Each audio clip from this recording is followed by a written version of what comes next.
안녕하십니까? 생애빛 5분 산책에 오신 여러분들을 진심으로 환영합니다. 여러분들은 용서의 중요성을 알고 계시죠? 용서란 우리에게 잘못한 자들에 대하여서 그들의 허물들을 잊어주고 복수하지 않는 것을 의미합니다. 내게 잘못한 자들에게도 자비와 친절을 베풀어 주는 것을 의미하지요. 하지만 성경이 말씀하고 있는 용서의 개념에는 그 이상의 의미가 사실은 내포되어 있습니다. 우리가 남을 용서해 주느냐 않느냐는 우리의 구원과 관계가 있다는 것을 성경은 말씀하고 있습니다. 마태복음 18장을 보면 임금에게 빚진 한 신하의 이야기가 나옵니다. 마태복음 18장 23절에 다음과 같이 말씀했습니다. 이러므로 천국은 그 종들과 회개하려 하던 어떤 임금과 같으니, 그렇게 말씀했습니다. 여러분, 한 신하가 있었는데 1만 달란트를 그 왕한테 빚진 신하였습니다. 이 돈을 현 시가로 계산하면 약 한 2천만 불의 값어치가 있는 것입니다. 도무지 그 신하가 일평생 동안 일을 해도 갚을 수가 없는 액수죠. 하지만 이 신하가 참아주십시오, 내가 갚겠습니다, 그렇게 말했습니다. 자기가 진 빚의 양을 잘 이해하지 못하는 사람 같았습니다. 왕이 가만히 보니까 그가 그 빚을 갚을 수 있는 유일한 길은 왕이 그 빚을 용서해주고 탕감해주는 길밖에 없는 것을 알게 되었습니다. 그래서 그를 용서해 주었다고 그 비유는 설명합니다. 그런데 이 신하가 나오는 길에, 용서받고 기뻐서 나오는 길에 자기에게 100데나리온을 빚진 친구를 만났습니다. 여러분, 100데나리온은 현재 시가로 약 한 30불 정도가 되겠죠?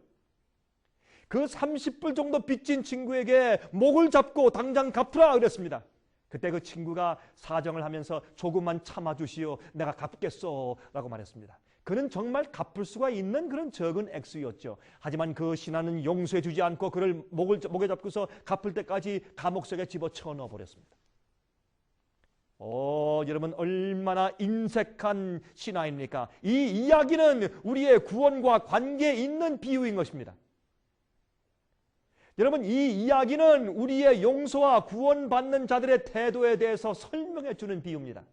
용서치 않는 신하는 자기가 어떠한 처지에서 왕에게 용서를 받았는지에 대해서 실감하지 않는 자입니다. 어떻게 구원받았는지를 모르는 사람입니다. 이기적인 사람이옵시다.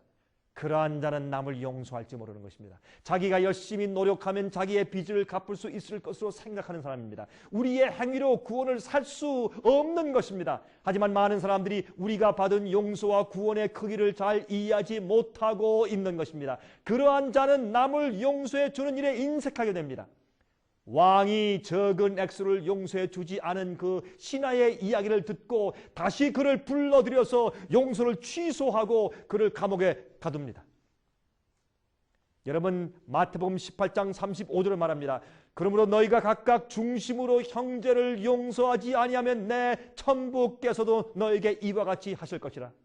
우리가 온 마음으로 남을 용서해 주지 않을 때 하나님의 용서가 우리 속에서 캔슬되는 것입니다. 취소될 수가 있습니다. 성경을 말씀하고 있습니다. 남을 용서해 주지 않는 자는 하나님께 용서받은 자가 아니라고요.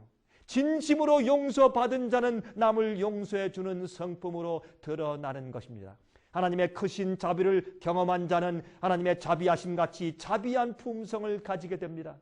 우리의 용서는 다른 이의 마음에 평안을 주는 정도지만은 하나님의 용서는 구원을 줍니다.